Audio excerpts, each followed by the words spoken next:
אחד הגורמים שהכי פוגעים במראה האסתטי שלנו בכל הגילאים היא מחלת האקנה שיכולה להיות ממושכת וקשה להתמודדות ולהסתרה.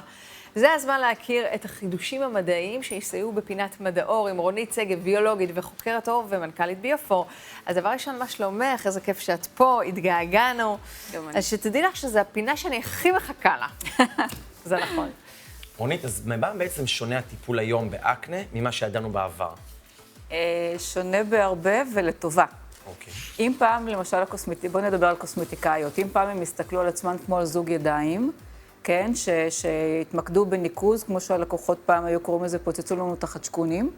אז היום הטיפול עבר מהידיים לראש. היום מי שמפוצץ את החדשקונים או מטפל בפצעים זה חומרים.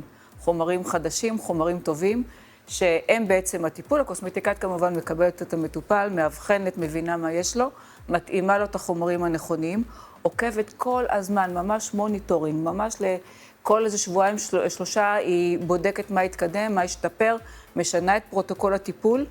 לא בכל ביקור אצל הקוסמטיקאית בכלל יש טיפול, כן? טיפול במובן של לגעת בו. אז לפעמים כן ולפעמים לא, לפעמים זה רק לראות אותו ולשוחח ולשנות משהו, וכשהיא מטפלת, אז היא לא מפוצצת. נדיר שהיא תיגע בפצע או שניים, וכשיש קומדונים חייב להסיר אותם, אז היא כן מנקזת אותם, ובעיקר עושה את הטיפולים המתקדמים. היום משיגים אצל הקוסמטיקאיות תוצאות הרבה יותר מהירות וניכרות, וגם במקרים של אקנה מאוד קשה ומשמעותי. וזה נובע בעיקר מידע חדש, שקודם לא היה בשוק והוא קיים היום, וכתוצאה גם ממוצרים יותר חכמים וחדשים שקיימים היום בשוק. אחד המוצרים החכמים החדשים הוא למשל פילינג חומצה הזלייט לקליניקה הקוסמטית. אז חומצה הזלייט זה מרכיב טלנט נקרא לו, כי הוא מטפל גם לא רק בסימפטומים, אלא בשורש הבעיה של האקנה. ועושים, זה פילינג אגב שמאוד מבוסס במחקרים קליניים, רופאים עושים אותו, יש אותו היום במכוני קוסמטיקה, והוא מזרז עוד יותר את ההגעה לתוצאות באקנה, והוא מתאים לכל סוגי האקנה, כולל אקנה קשה ומאוד דלקתי. רונית, מה תגידי לנערים ונערות, שלפעמים נראה לי גם האימהות, שמעדיפים להמתין שהאקנה תעבור לאחר גיל ההתבגרות? אני אגיד, או אני אזכיר יותר נכון, שזה מאוד קשה להיות עם אקנה. אני גם מניסיון יודעת את זה, 11 שנים של אקנה קשה. זה פוגע בביטחון העצמי ובהערכה עצמית ובמצב רוח, ואת יודעת, זה גיל שבו בונים נבנה הביטחון העצמי והביטחון החברתי. ודווקא אז באים אלינו החדשקונים.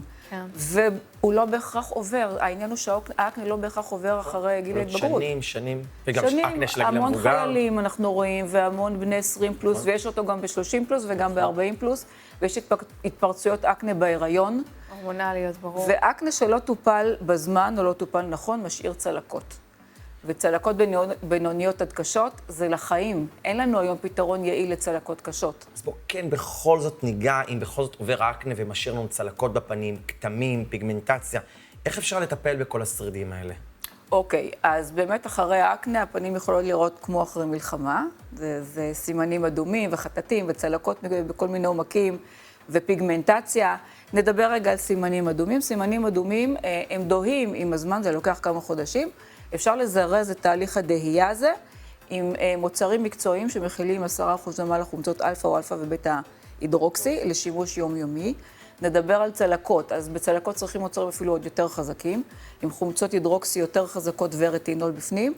יש גם פילינגים רפואיים וקוסמטיים לטיפול בצלקות, ויש טיפול מאוד יעיל לצלקות שנקרא מייקרו-נידלינג או מיקרו-נידלינג, שהוא מבוסס על מכשיר עם מחטים קטנטנות כאלה זהירות, שעושות דקירות קטנטנות, נשמע כואב, אבל מהלחשים, אז זה לא באמת כואב.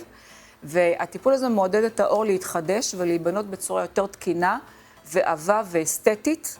זה למעשה טיפול שעושים לא רק לצלקות אקנה, עושים אותו בכלל לאנטי-אייג'ינג, לחידוש העור, לנקבוביות פעורות, כל מיני בעיות של טקסטורה. רונית שגב, שהמדע פוגש את האור, הכל הופך להיות הרבה יותר ברור. תודה רבה ששיתפת אותנו בחידושים. באהבה. תודה רבה.